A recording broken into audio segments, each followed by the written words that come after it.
Hello, my name is John Saw from Group 279. I work at the Youth Cultural Corp.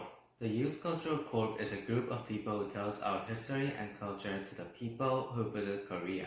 At this time, before I take a video of me explaining, I took a survey targeted to some of my teachers and friends.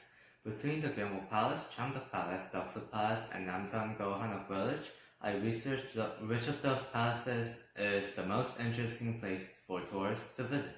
As a result, Namsanhanok Village was the most selected. For those people, maybe palaces are well known for people who have been in Korea for a while. However, those people still do not have much information about the lives of the people in the Joseon dynasty at that time. From now on, let's tour Namsanhanok Village. Namsanhanok Village is located in Seoul, Junggo, and you are able to enter it from 9 a.m. to 9 p.m., except on Monday. In the village, you are able to look at the beautiful form of the 5 representative buildings, and you can watch the traditional wedding ceremony too. The city of Seoul moved and restored 500 houses of folklore heritage that were restored or transferred in the city and established Namsanhanok Village. It is now a traditional culture and art space that looked through the lives of our ancestors.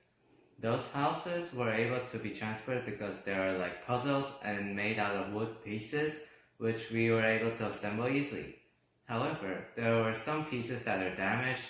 In this case, we actually restored them in the Namsanhanok Village and explained the features. Before I explain the houses, I'll clarify that I will not explain the political actions each of the owners of the houses took. The first house I'll explain is Lee Seung-up's house. The house was built by master carpenter Lee Seung-up in the 1860s, who participated in the reconstruction of Gyeongbok Palace from 1865 to 1868. A special roofing technique was used for the anche, which is the women's living quarters, kitchen, the main room, whose front and back roofs are different. In the old times, men and women were distinguished and expressed their quarters by women's living quarters and men's living quarters, which the women's living quarters were used for the women and the men's living quarters were used for the men. The distribution was followed by Confucianism. The banisters and tenmaru, which is the wooden porch all around the women's living quarters, depict the convenient and practical beauty of classical architecture. This house clearly shows the Seoul residential culture and construction techniques in the late Joseon dynasty. From the top, the women's living quarters look like the English character L. One thing, the Joseon dynasty followed a status system. Because of that, the size of the house and the decoration were limited. However, Lee Seung-up did a very good job on reconstructing the Gyeongbok Palace. It was possible for him to decorate his house like that, even though his status wasn't. You can see that there is a window that was used to give people food. This structure looks very simple. However, at the time, this structure was very creative for the kitchen. The structure was able to use in the house because the master carpenter Lee Seung-up. You can see the inside of the kitchen. There are 3 fireplaces above there is an attic. The people predict that they made this attic to keep away from humidity. The next house out of 5 of them is the General Kim Chun-young's house. This house was built in the 1890s. This house belonged to Kim Chun-young, who served as the general of the 5 commands during the late Joseon dynasty. Though it takes the general style of a commoner's house, the firewall facing the street gives an elegant construction to the house. Also, we can see how Hanok adapted to urban, populated surroundings through the main gate, which is curved instead of being straight, and the efficient way of arranging each unit of the building. This house is in a structure of English character C and the Korean character Tigut.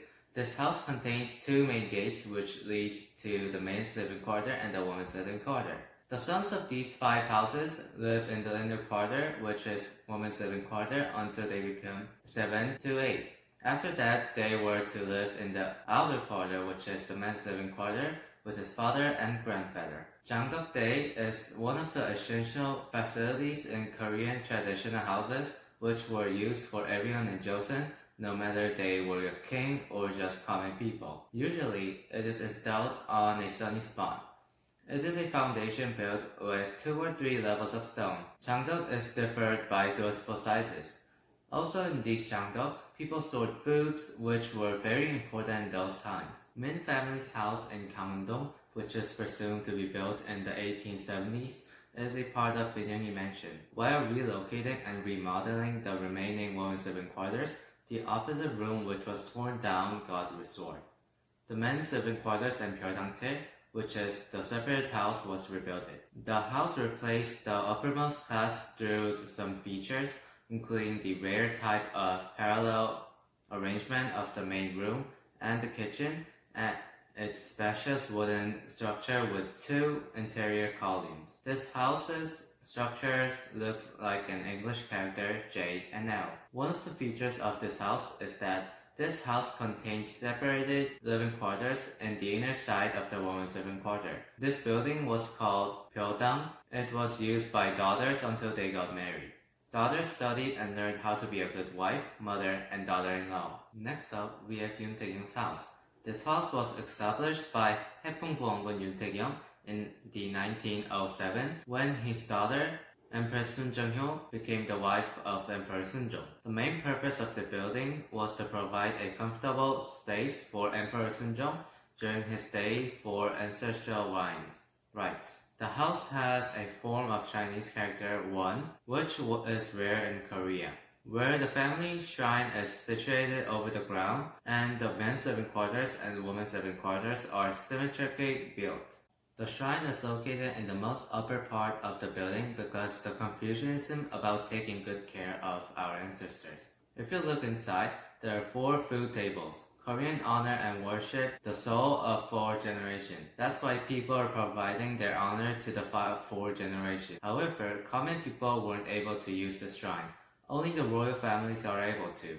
So these people decided to provide honor to their ancestors by putting them in the corner of their living quarters, or they put in the ancestral tablet. Now, this is the place for storing kimchi.